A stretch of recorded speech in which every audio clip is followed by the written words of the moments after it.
Hi.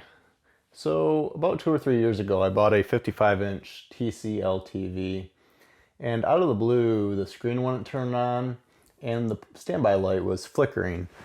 And to me, that was smelling like a power supply issue. So instead of hauling it off to the road, I popped the cover off, and upon inspection, nothing looked out of the ordinary on the power board. No bulging caps, no burned components.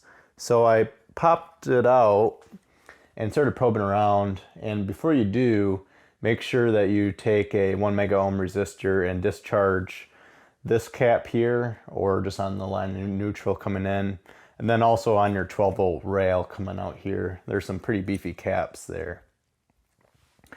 And as I was probing around, I still didn't really see anything out of the ordinary. I even found a schematic online that was pretty helpful. But instead of going down the rabbit hole of trying to figure out what was possibly wrong with the board, I found the equivalent board on eBay for 20 bucks, including shipping. So I just went ahead and ordered that. And I installed that board here.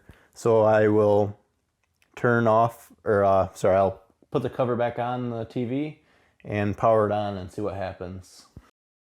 All right, I have it all put together, so time for the moment of truth.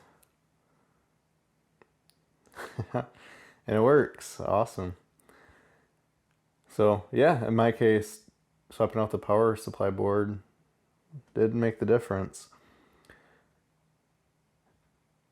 If anyone does find out what component went wrong on their power board, leave it in the comments, and in the description I will leave the ID for the power board, so that way you can get one off eBay yourselves.